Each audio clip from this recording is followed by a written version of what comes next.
almost back to when we started taking.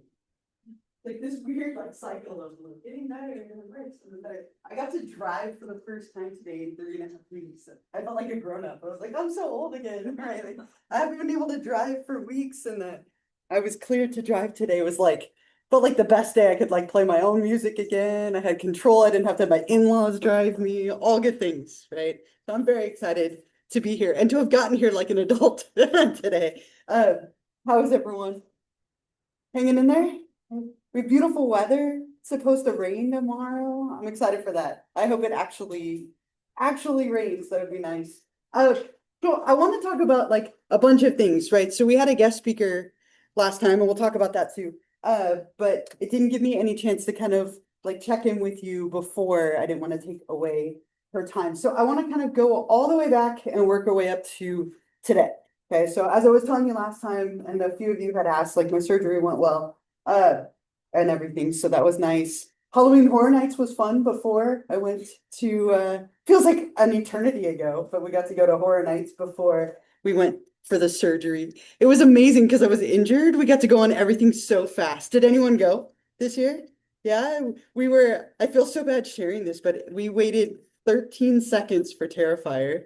We rode like Five Nights at Freddy's Road. We went on it 3 times, just like we didn't even wait. They just let us go. It was like, I was like, I need to be injured again next year. This was amazing, right? My daughter looked at me, she's like, so the other leg next year? I was like, yeah, maybe, right? So we had fun at that. And like I said, the surgery went well, and then it's been a long couple of weeks. So hopefully from here, we can kind of pick back up and move forward. But what I want to do is, so while I was gone, obviously you had a couple of tasks, right? So hopefully you watched the, like, starting back from when we left off here. We had our first exam, right, which we took online the day of my surgery. A lot of you did fantastically, right? I wrote it down. The high score was 100. The low score, there was a 26. I'm not sure what happened there, but everybody else was really, really high. So most of you should be very happy with your first exam score. That was 3 weeks ago today, so it probably feels like a long time ago. But most of you should be very happy with that. That's kind of what you can expect exam wise for everyone that will take in here. Open notes, study guide, use them as a learning opportunity. So if you wish you had done a little better, maybe study more next time, but most of you should be really happy with that. Kind of pat yourself on the back and feel good. Are there any like anything about the exam? I know that was a long, long time ago, but just to double check, anything at all about the test? Hopefully you felt pretty good about it. They'll all be open note. The final isn't cumulative. So again, you can kind of expect that for the other two. After that, you were in charge of chapter 8. I hope you watched the lecture video that I made. I did make the time to make two videos for this one and then the next one. So chapter 8 on somatic symptom disorders, and then we had chapter 6 on mood disorders. Kind of sad not to cover that one with you because I always show a clip from Twilight and it's ridiculously popular. You know, I threatened to show it like 12 times. But we had mood disorders, so talking about depression and mania and bipolar. Again, there was a lecture video about that too.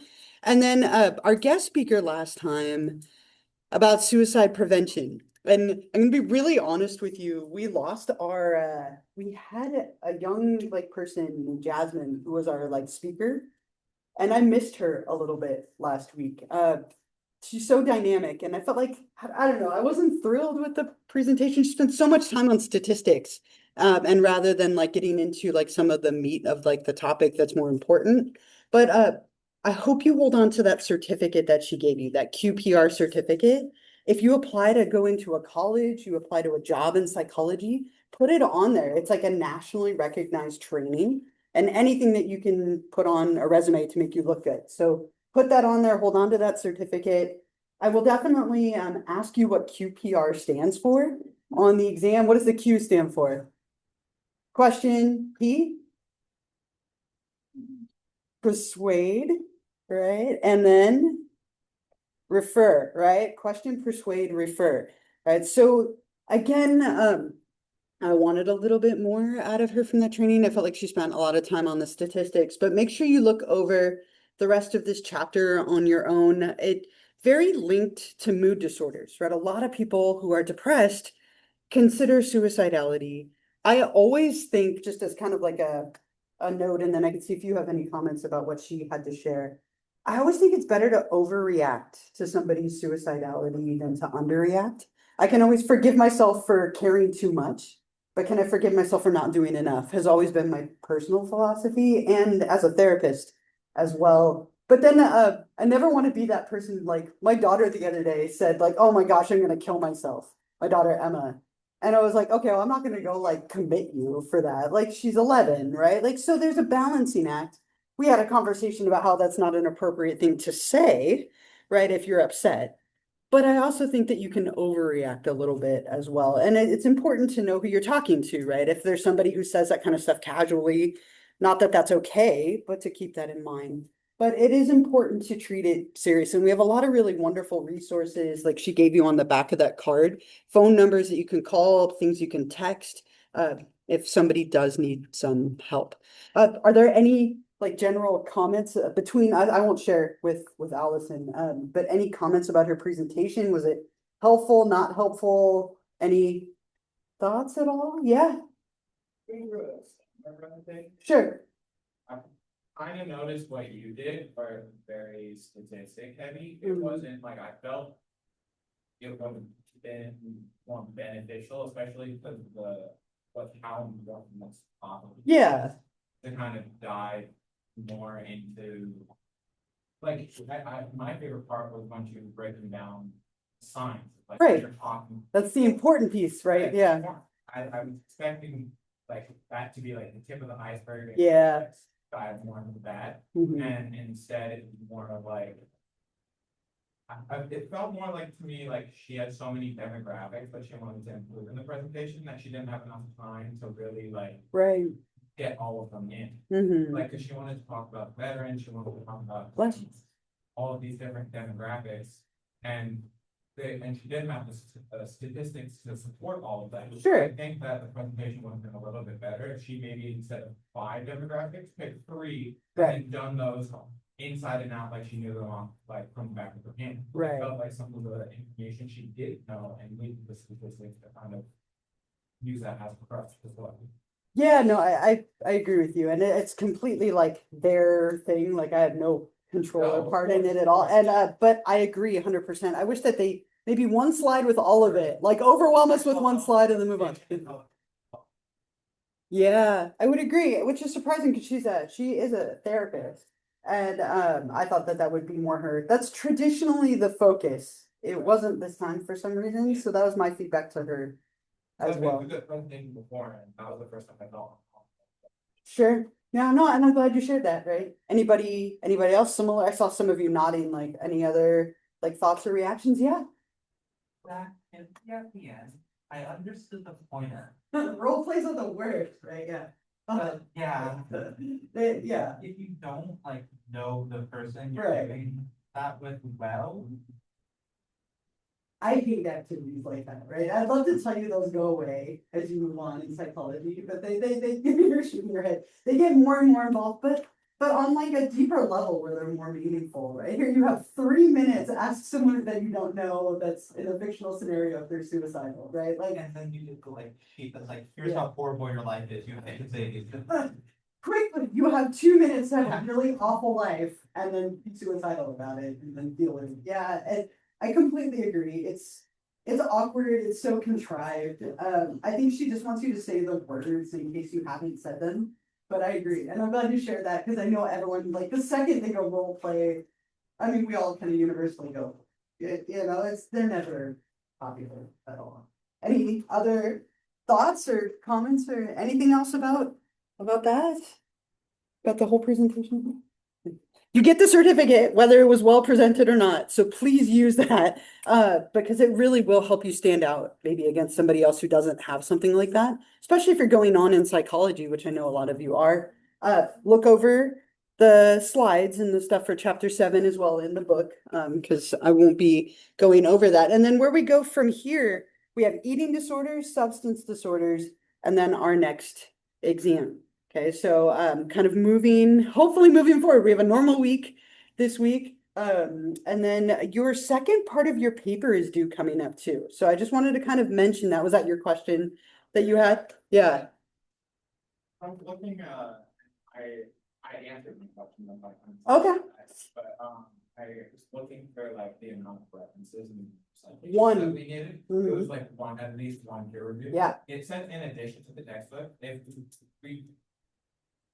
Don't use the textbook. You don't have to is use that the book. okay? I just don't want your one to be the textbook. Oh, I got Okay. it. And so I wanted to ask all of you, and I'm completely open to this. I try to spread out assignments and exams so that you're not overwhelmed, because it's not fun to have things back to back to back to back, right? In anything in life.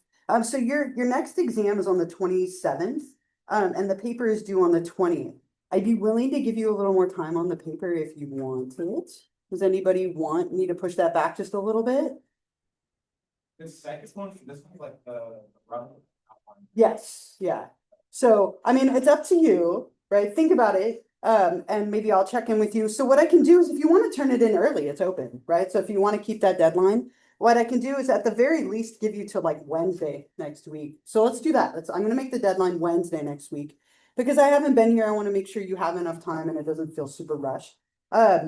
I care about your well-being, right? So let's make it Wednesday next week. But what I want you to do is start thinking about that second part. The second part of the paper is worth 40 points. So it's worth more points. My goal with this is that you start working on the paper, right? Because if we don't do a second part, then it's just nothing to the full paper. So what it should be is about like 2 to 3 pages. I don't care as much about how those pages look. And what I mean by that is a lot of people do like an outline, and that would be completely fine with me. That's why I called it like outline and source. So what you maybe have is maybe you've written like your summary, and then you have some thoughts, and maybe you wrote another paragraph somewhere. Like it can be kind of mixed format in terms of like paragraphs or just bullets. I'm fine with that, but it should have content and a source. The source itself is worth 10 points. So it's the first thing I'm going to do when I open your paper is look to see that you have an academic source. So what I mean by that, so it should be an academic source other than the textbook like you asked. So that could be the DSM. I would say every single one of you should use the DSM. It's an academic source. It's going to have all the criteria for whatever disorder you're thinking. And that could be something that are your bullets, right? Like what are all the criteria for some of the disorders I'm considering for my character? So the DSM would be a good one. It could be a book. It could even be a journal, right? And all three of these things are things you can easily find at our library. But I would really heavily recommend that you all use the DSM.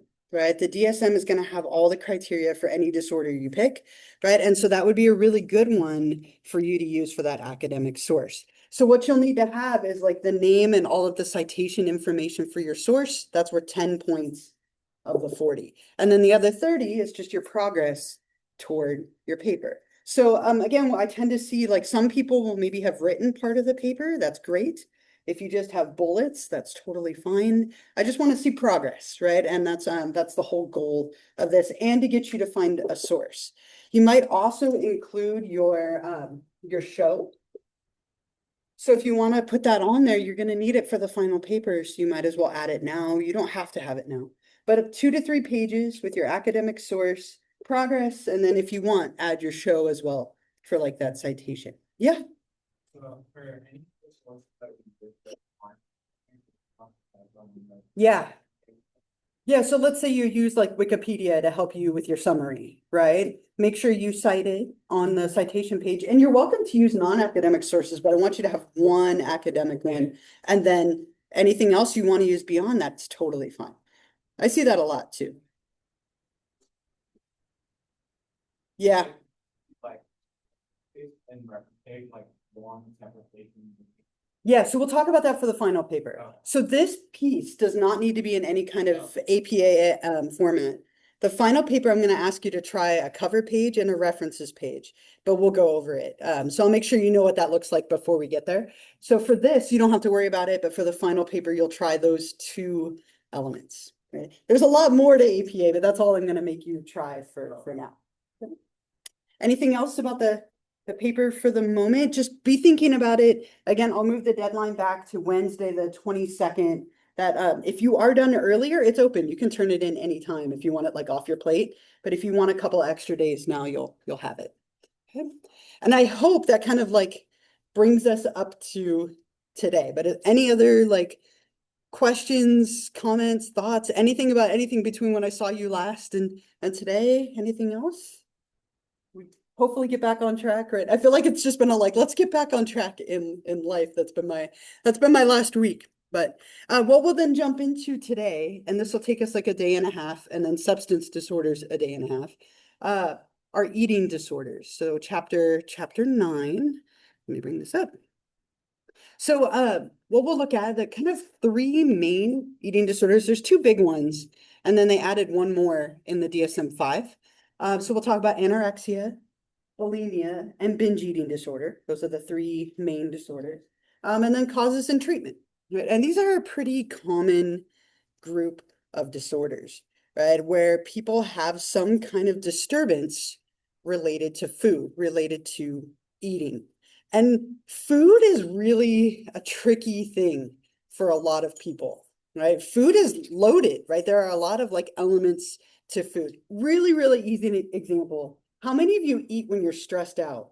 Just by show of hands. I'm so guilty of this, right? I've eaten a lot over the last couple of weeks, right? Like in pain and bored at home. Food, right? How many of you eat to go out to celebrate? Like if something good happens, let's go out to eat to celebrate, right? Food can play a really big role in like good things and bad things. My daughter Paisley is in the worst mood if we don't go to her favorite restaurant. Like I wanted to go to Don Cuco's the other day and it ruined her entire day because she hates that place, right? Like food can play a really big role for a lot of people and it can get really, really complicated, right? So there's more than just physical reasons why we eat and what we eat and how much we eat. And so that's where it starts to get tricky for people.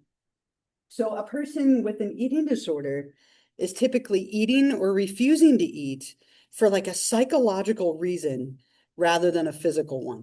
So maybe you stop listening to your body's signals, or at some point you're not even aware of them anymore. Somebody who's been starving themselves for a long time, you don't even feel it as much anymore. It's almost like you become immune to it. Or you eat past the point of being full and you don't care. Or you can't stop eating because you're trying to fill a void. There are so many different things that can happen here. And that's kind of what we'll talk about. So eating for more than just hunger, or not eating despite the fact that you are hungry. There are a couple of really good documentaries about this, but I have a short little excerpt from one of them that I want to play for you. It's about 7 minutes. It's from a film called Thin. And they just kind of talk a little bit. It's like a group of women who are at an eating disorder like center. And it gives you, I think, kind of a good introduction to what this can look like. And so I'll play this for you and then we can talk about it and then go into the disorders themselves. Like I said, it's about 7 minutes. Just someone who has struggled with an eating disorder. And as I said, they're relatively common. A lot of people battle them at some point during their life. And you can see a lot of the signs and symptoms of it even in that little 7-minute clip. So what we'll do is we'll talk about the kind of main eating disorders and their criteria. The first one being anorexia, or anorexia nervosa is the full technical name. But anorexia is when people have this intense fear of weight gain, tends to come with a very distorted body image and this extreme pursuit of thinness. So those are kind of the main things that are going on with this. So there are 3 main criteria for this disorder. The first is you have a refusal to maintain a normal body weight for your height and age.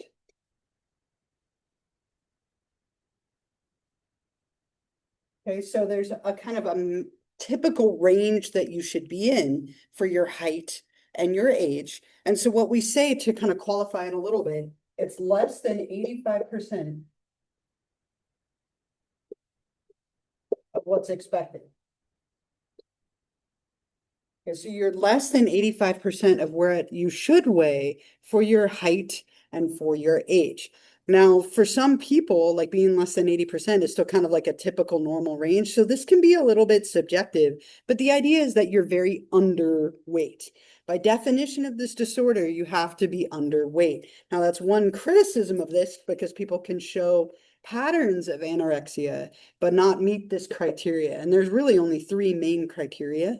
So if that's the case, you might have like a eating disorder not otherwise specified, but that's kind of one of the main elements. You're underweight for your age and for your height. You have an intense fear of gaining weight.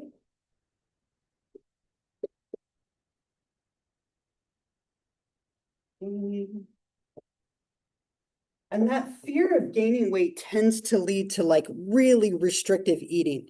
Like you eat very, very minimal amount of food. You're like painfully aware of the number of calories and everything. Like you're constantly watching and counting and monitoring every single thing that you eat because you're afraid to gain weight. You're afraid to put food in your body. So often what that means is people eat very, very little or very minimal, not enough for what they actually need. And the last thing is that you have a disturbance in your view of yourself. And what we mean by that, to qualify that a little bit, it was like an undue influence of weight. Undue influence of weight on self-worth. So squeaky self-worth. So your entire like value as a person is related to your weight and your appearance. So everything is kind of revolving around like how much you weigh. That number might mean everything, or that size might mean everything, right? And everything in your life is kind of coming back to your weight, your size, the calories you're eating. There's this kind of constant obsession and very, very restrictive behavior. I remember I grew up with a mom who had anorexia, and for her, she could not weigh over 99 pounds. 99, like if she hit 100, it was like the end of the world for her. It was all about that number, right? And oftentimes it's a number or a size or a calorie amount that really plays a big role in kind of everything that you think about and do. Any thoughts? Yeah. Yeah. Or teaching her friend. Only for Okay. So long-term. Oh, yeah. Yeah. But when she was originally diagnosed, we didn't know anything, it was like the mid-70s. Yeah. It was very odd. But they had this OCD originally. Sure. The signs were so simple. Mm-hmm. And then they ended up with this categorizing it as like, she does have OCD. Yeah. Along with the eating disorder. Because again, like the numbers thing, Right. she would go on runs and her miles had to be healed. If she felt she went over, or she would have to go on a whole 9 mile. Yeah. Or like with the workouts, like everything. An even number. Yeah. Interesting. Same with the calories, everything was a numbers thing. Yeah. Very weird, like very like interesting. Right. No, a little bit of both, right? Yeah, it was- Yeah. She was telling me this as a kid. Huh. She knows she works with eating disorder now. She recovered and she was, oh. That's And amazing. She notices it too. She's like, a lot of it is a numbers. Yeah. And that's something that I don't think we talk about enough, that it can be like I said, a number or, and it's interesting that like OCD and eating disorders can often occur together because of that control piece. It's like, it needs to be a certain number of calories. It needs to be a certain number of laps. It needs to be a certain number of weight, size or whatever. And that like very obsessive thinking has a big correlation with obsessive compulsive disorder, right? They can occur together. And the body dysmorphia or Yeah. dysmorphia that comes with it. Right. She goes, I was 13, looking at me. She goes, I thought it was the biggest thing alive. It took her friend to take a picture of her. Yeah. I can see all of the wrongs. Right. Or if I want to like we didn't get it. Which is again just crazy that you they don't see it. Right. Well, and like in this image here, right? Like even like it's almost like you see a different version of yourself when you look in the mirror, right? Like this person is incredibly skinny and then they see themselves as like very like typically sized, right? But there is that distorted image. And then I was thinking too, as you were saying that, like for your mom, like the 80s were horrible for eating disorders. Like the beauty norm in the 80s and like early 90s was to be like ridiculously thin, right? And like cultural norms play a huge part in eating disorders, like what is attractive at the time, and we'll talk about that more. And so really very common in like the 80s, especially. Yeah. I have a question for you. Big mom. So how someone that has the disease, who's recovered, treat their daughter? So my mom, because she's so very, Yeah. my mom was actually wonderful with it. She was in a very good tough. Yeah. And she made it a priority to not put down on her kids. Do I see it still, like, does she carry a lot of the truth still? Absolutely. Sure. But it's like, she's still a little bit thinner than she should be. Mhm. Absolutely.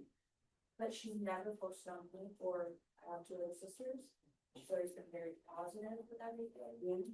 And it's worth it. I mean, typically people with anorexia, they view other people as perfect. Right, it's themselves, right? Oh, Oh, it's okay. Right. Yeah, and that's wonderful that she was so open about it and able to heal and then like be positive, right? And it's interesting, you often see that flip-flop in families, right? Like my partner's family, her parents and sisters, like horrible struggles with food and eating disorders. My partner, like very normal, typical, and like encouraging with our kids. Though I see signs of it in one of mine, like everything's obsessive, in that way. But it can kind of like flip-flop like that a little bit. So it's great that she was able to be so nurturing and positive, Yeah. right? And recover. Wonderful. Yeah. Very, very proud of her. Right? Hard. Go home and tell her we're all proud of it, right? Any other like thoughts, comments, like stories, anything for the moment? Anything else? A few other little pieces of information here, and I'm sure this is no surprise, but 95% of cases of this occur in women. Okay, now this can obviously occur for men as well. We actually see more cases occurring in men now than we ever have. But vast majority of anorexia occurs in women, and the most common is between the ages of 14 to 18 years old. Right, so it starts young, right? It starts very young, right? You're saying 13, for her, like 14 to 18 is the most common range. And then these can persist. They're difficult to get rid of, right? Because think how many times a day you have to eat, how many times a day you're hungry, right? So this just keeps coming up for you. It can be very difficult. It leads to a lot of health issues. When people are super restrictive with their diet, they can lose their hair, their nails, their bones become brittle. Women stop menstruating, right? There's a ton of different things that can happen in your body. It leads to a lot of problems in very severe cases like heart failure and heart arrhythmias because you're not eating enough. So these can be very dangerous, not only emotionally, but physically as well, if people are really, really like underweight. Okay. The other one that often shows up is bulimia. Let me erase this here.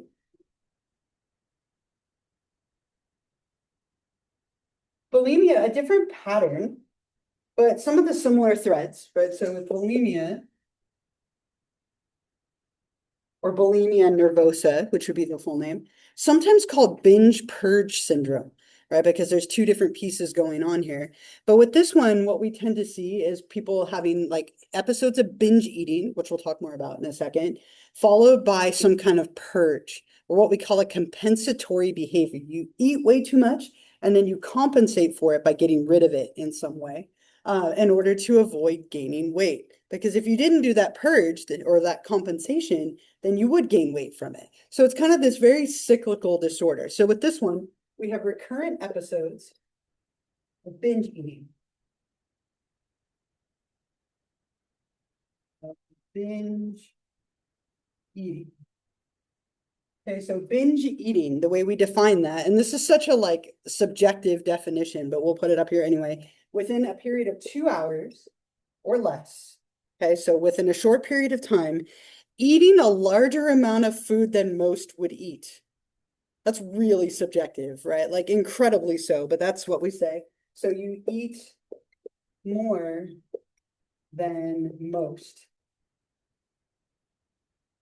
Now, I like over the weekend ate a stupid amount of Halloween candy that I feel like would qualify as a binge, right? Like more than most could eat. I think I accomplished that. I was proud of it in the moment, but my kids were like, "You ate all that candy." I was celebrating. I'm ready for Halloween. right? But more than most, right? So this is a tricky one, but the other piece of it is kind of the other like big part. There's a lack of control during the binge. You feel like you can't stop. Okay, right. So it's this like almost like out of control level of eating where you eat more than most in a short period of time. Oftentimes people will do this in private because they're embarrassed about it, right? So that's kind of where the term like closet eating comes from. Like you eat in a hidden place where other people can't see what you're doing. Then you do some kind of compensatory behavior to avoid weight gain. Gaining weight. So you compensate in some way to avoid gaining weight. What are some of the ways someone might compensate for a binge? Like what might you do to compensate? Yeah. Okay, so then you starve yourself, right? Like you ate way too much, now I'm gonna eat nothing. What's another thing you might do? Yeah. Throw it up. That's probably the most common one, right? Like you go and you purge it or you throw it all up. Anyone think of another one? Yeah. Laxatives. That's another really big one, right? Like you take something that's going to make you eliminate it all. Yeah. Yeah, and that's the other one, right? You go and exercise to an excessive degree to burn all of those calories away. So you do something, one of those or all of those, or maybe like a rotating like pattern of those to avoid gaining weight. So you compensate for the purge, which is what we call it, or for the binge purge syndrome. It's kind of like this cycle that people do. These have to happen. So the binges and compensatory behavior, I'm going to abbreviate it, have to happen at least 2 times a week for 3 months. Oftentimes it's way more than that. It might be 2 times a day for some people, right? Or like multiple times a week, but minimum, the binges and compensatory behaviors are twice a week for 3 months. So it has to be happening for a while. So like 1 or 2 episodes of poor eating and then like going to the gym to make up for it does not qualify as this disorder, right? So let's say you have a weekend where you eat a lot and then you're like, okay, this week I'm going to get back on track. I'm going to go to the gym. I'm going to like, fix that. That's not this, right? This is like a long-term pattern, at least 3 months. It has to last for a while. And then you have the same one as the other, where your self-evaluation or your self-worth is unduly influenced by weight. By weight. Okay, so similar in that one. That one's the same. And this one also affects women much more dramatically, young women being very, very common. But kind of a different pattern here, right? So you're binging, you're eating a lot of food, and then you're purging it, and this is something that's happening repeatedly, not like an isolated incident or two. And often those binges, as I said, might be done in private. Thoughts or stories or comments, anything here? Yeah.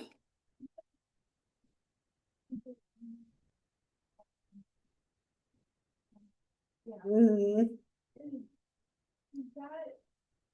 You don't know what they're doing afterwards. You don't, right? But I've heard of some people who do that, who purge after. Yeah, yeah. Is that, I don't know how I'm running the person, but like, because of people actually like to watch those videos, and that influence that person between them down, like, Sure. Well, so the motivation behind this can be all over the place, right? So social media and people eating or not eating and doing things like that for views can make this really complicated, right? There are a ton of people online who either eat ridiculous things or a ridiculous amount or in a ridiculous way for views, right? They make money from it, they have fame from it. So the motivation behind it might not be their weight. That's where it gets tricky because they don't necessarily meet this last criteria, but they definitely meet the other ones, right? And so it's become a really big gray area. And I love that you brought that up because I have a video to show you kind of related to that, right? Like eating competitions border on this too, right? So social media, like food, people who eat, eating competitions. So be thinking about that as you watch this. So this is like 3 minutes of a Nathan's hot dog eating contest. It's disturbing. You might not want a hot dog again after this for a little while. But these people eat like 86 hot dogs in 10 minutes. I couldn't eat 86 hot dogs in 10 years. I don't think I could maybe eat like 2 a year. That's max for me. If I'm camping and desperate, I don't know, right? Like I'm not a big like fan of hot dogs, but these people eat a massive amount of them in a very short time. So as you're watching this and as you're thinking about like that as well, do you think these people have an eating disorder to watch? But what do you think? I mean, do you think they have an eating disorder or yes or no? Or like, what are your thoughts? Yeah.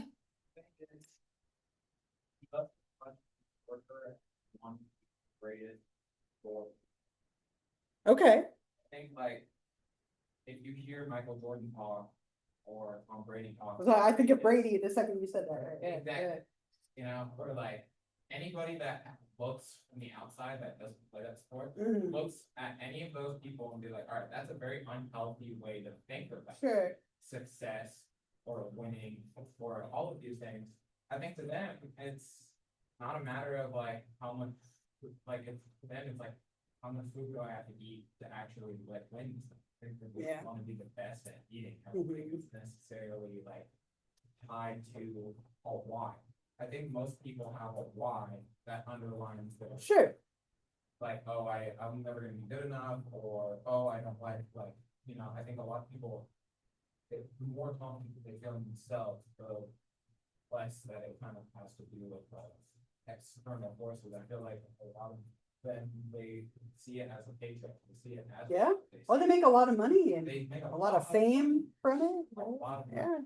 And I think when you think about it from like the why aspect, none of it, unless they have an eating disorder outside of professional eating, they think that it would make them a better eater or going for a career as a Okay. professional eater. I don't think that they would necessarily have one. I think it's more like they want to be the best, so they train themselves to fit as much food as they can. Yeah.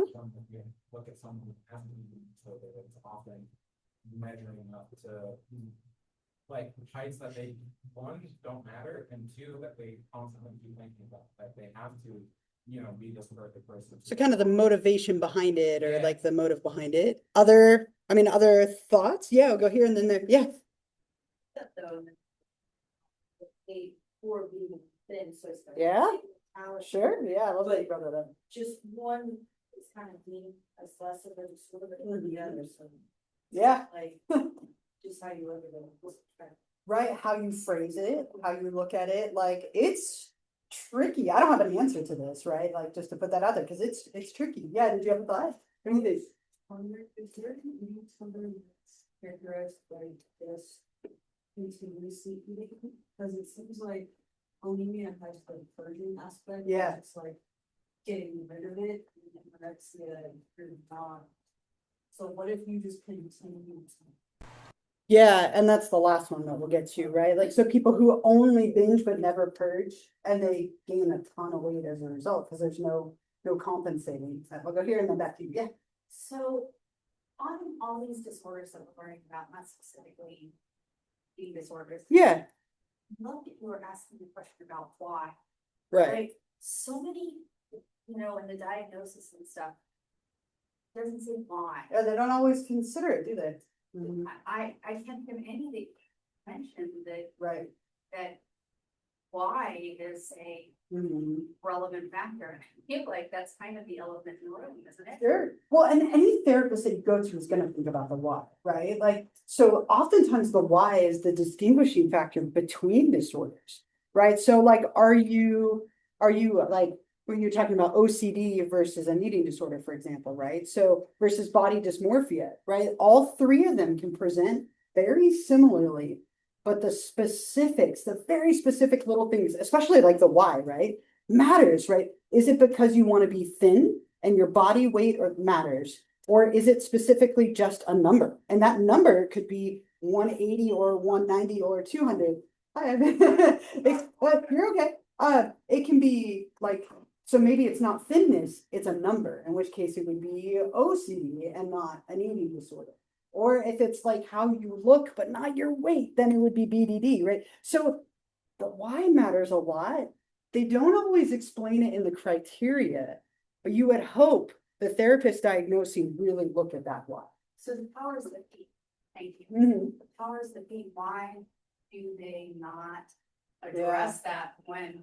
Because like I it's said, complicated, right? Like there could be multiple reasons why, and so they leave it broad and then leave it to the therapist to distinguish the why and where it fits best. But it is kind of an elephant in the room because it, like, take those three disorders example, like I said, body dysmorphic, OCD, and like one of these eating disorders. It can be tricky to know which one it is. Someone could, in theory, have all like at least two of them. Body dysmorphic disorder can't have like a weight component or it's disqualified. But that's where that why comes in.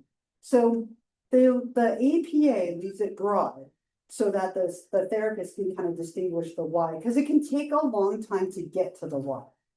People don't even always know why, right? So it could be that you're eating and like having these obsessions, but you're not sure if it's your weight or if it's the number or if it's just anxiety.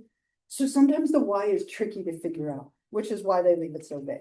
But I mean, it's a good point that you're making. I agree with you. The why is really important, but it's not always obvious. Yeah.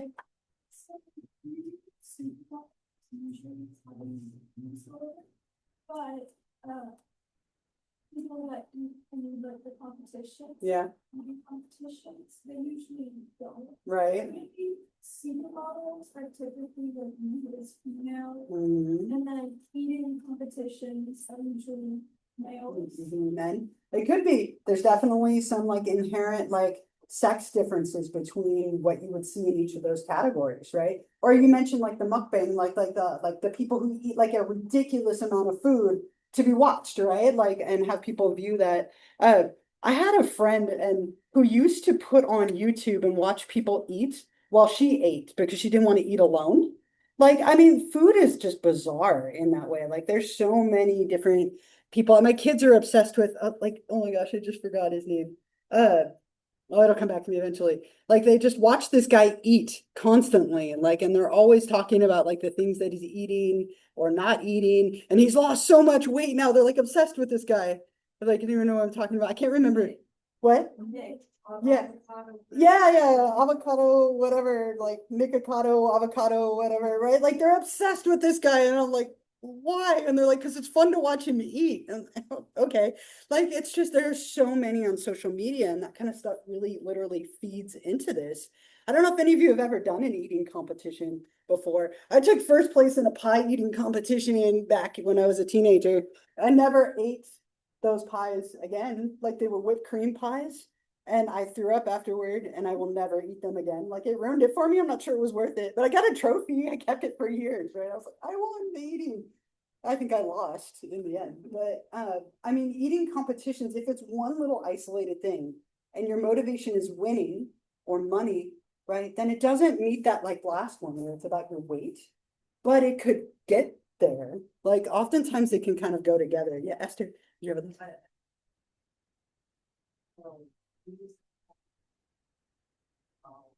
yeah, So mukbang comes from like food.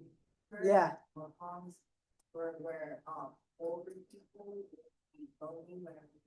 right. So like, with video. Like, Yeah, them, with company. like, yeah. At the company, right. But then in America, Like for entertainment. But it's also sometimes people like it was rude to eat alone. And so like there was like a camaraderie and eating with someone else.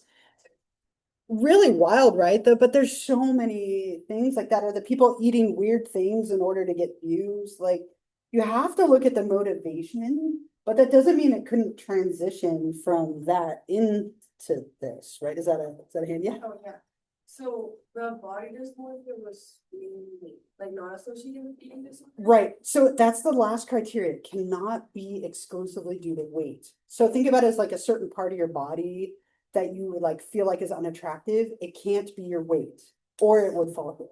So when it is like your weight, you see yourself bigger? Or Yeah. what's it called? So it'd be here, right? So it'd either be anorexia Oh, it's or just or like bulimia. anorexia? Yeah, it could be. Right. So let's say like think about the young woman I played the video of who had like had all the plastic surgeries to fix her nose or her makeup. Typically it's like a specific part or region of your body that you feel like is disfigured or your general appearance. If it's only related to weight, then it would fall I here. just always associate what body dysmorphia with disease. Right, but they are exclusively different. So that's where the why and the motivation comes in. If it's specifically related only to weight, that's actually, it excludes body dysmorphic disorder. Yeah, so I'm glad you asked because they are like very separate, but they can appear the exact same, just without that weight piece.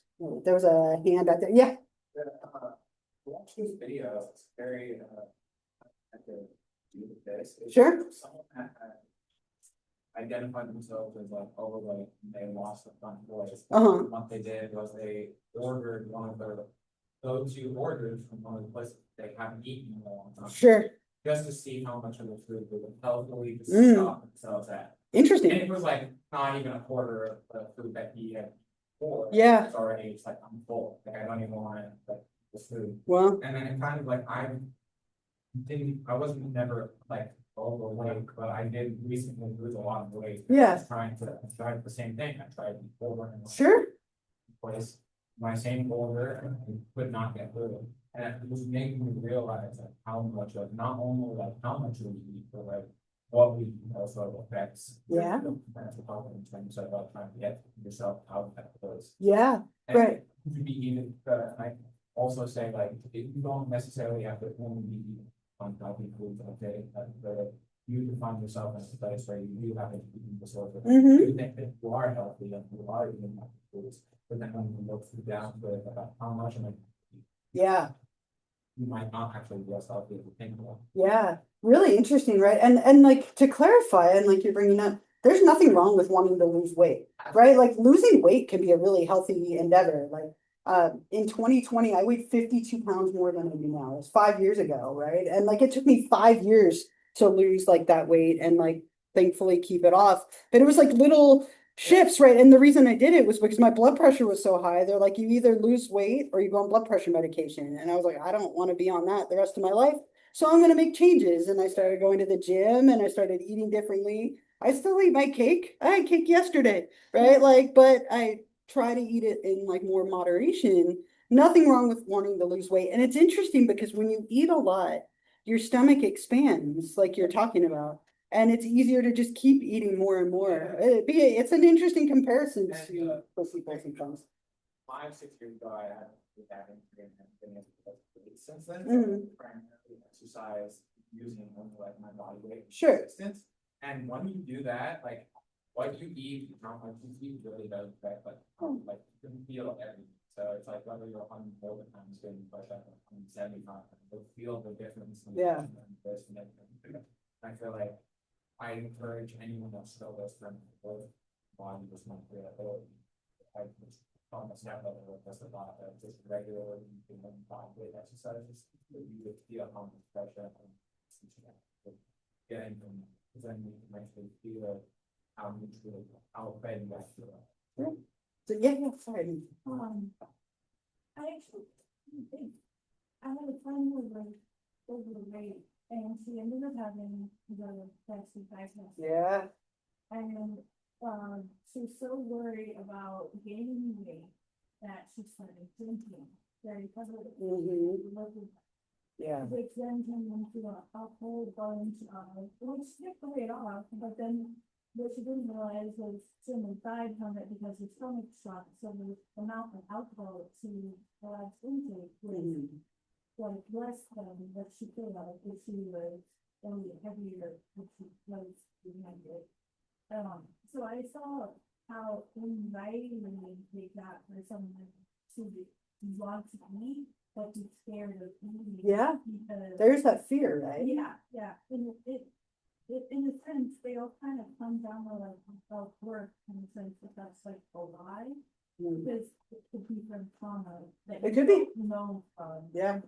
therapy, both of that. Right. It's just unfortunate how society puts us like the models, you know, these things to be a model, to be Right. you're not, I mean, there are a lot more career models, like that's great. But it's just unfortunate how the body structure of a female is so important to society where it really kind of make some people feel less than. Yeah, and we'll get there with the like the causes, right? But that's a big one. And there's a lot of correlations with trauma, with mood disorders, like when people feel a lot of depression, sometimes they eat to fill the hole, right? And like to feel full, to feel like complete, you might eat, or as out of anxiety, you eat, right? And like there can be such complicated motivations behind it. Then you add the societal beauty norms on top of it. There's a lot of layers to this. It's a very complicated like set of disorders. Yeah, did you have a no? Oh, thank you. Right. So the last one, right, and I mentioned this a moment ago. This one's new, right? So it's been around, but they added it to the DSM-5, and this is when people binge but don't purge. Okay, so it's called binge eating disorder. And with this one, and I have the kind of the main criteria up here. So people have this binging but no compensating, and so as a result, oftentimes people gain a lot of weight from this because there's no compensating, there's no exercising, there's no purging, there's no laxatives, at least not consistently. And so they have like unusually rapid eating, eating large amounts without any kind of physical hunger. You eat until you're uncomfortably full, or you eat alone because you're embarrassed of how much you're eating. There's a lot of feelings here of like disgust and depression or guilt after an episode, but you can't do anything about it at that point, or you don't do anything about it. You just kind of sit with all of that. And on average, it occurs at least once a week for 3 months and no pattern of compensating. So again, with this one, what you often see is people eating for very like emotional reasons, but then not doing anything to compensate, so they gain weight, or they struggle with the depression or the guilt or the whatnot. And again, doing this every now and then, not a problem. But when it becomes a pattern, is when we start to talk about it being a disorder. So this is kind of like that definition of closet eating. It's often done a lot in private because people are embarrassed about the amount of food that they can consume. So those are the 3 like big ones. And then like any other category, there's always the like NOS, not otherwise specified. So if someone has like something that looks like anorexia, but they're not underweight, that might be what they're diagnosed with. And sometimes people start out as one, but then they kind of evolve into another. That can happen as well. Yeah, used NOS. Oh yeah, NOS, so not otherwise specified. NO, not otherwise specified. And every cluster has that in it. So like depression or mood disorder, not otherwise specified. PTSD, not otherwise specified. So we talked about CPTSD, someone who has complex post-traumatic stress disorder. That's actually not recognized in the DSM. So it might be that someone has PTSD not otherwise specified as of right now, if they had that like diagnosis, for example. So every cluster kind of leaves this gray area in case someone doesn't fit neatly into a specific disorder. Yeah.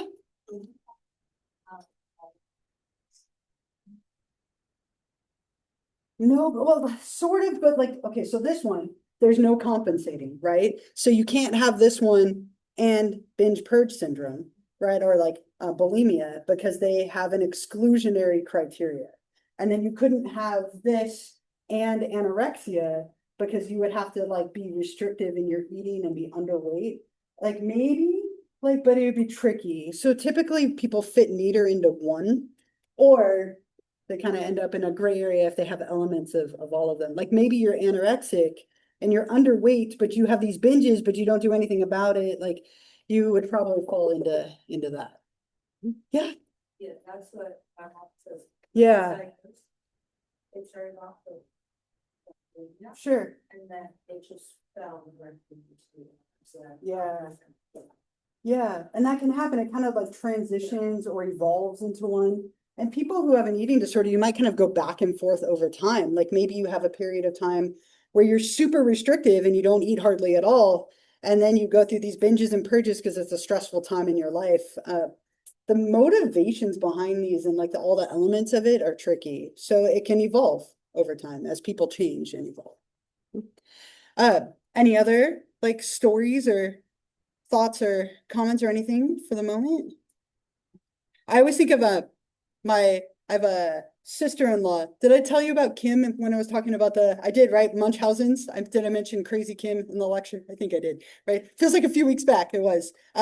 Crazy Kim, like we always call her in our family, which I know isn't nice, but she's earned it. She's earned it. She's earned that title, right? But she would do this all the time.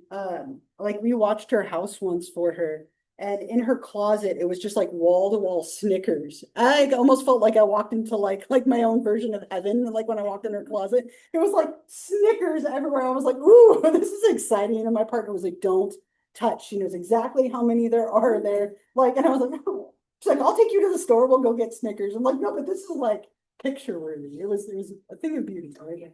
Right, but in this, like, it was like she would go in her closet, literally in her closet, and hide and eat. Everywhere we went with her, like she would eat in like private. There's often just so much like shame and embarrassment. And then she did a gastric bypass surgery in order to like lose weight. She lost hundreds of pounds in a very short period of time. And then just her skin was so loose, she lost her hair, her like teeth were falling out because your body isn't meant to lose weight that quickly. And then it became this whole like righteousness around it. It was like this constant evolving cycle of what this can manifest like. So again, yeah, these can be very dynamic in that sense, very, very changing. Right?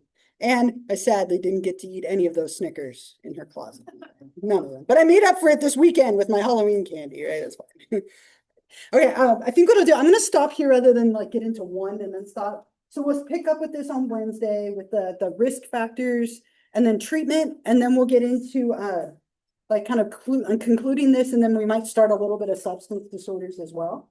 Don't forget to start thinking about the paper as we talked about, right? So it'll be due on the Wednesday, the 22nd, but start thinking about that second part of the paper. I'll hang out for a few minutes if you have any questions. Otherwise, I'll see you on Wednesday. Okay.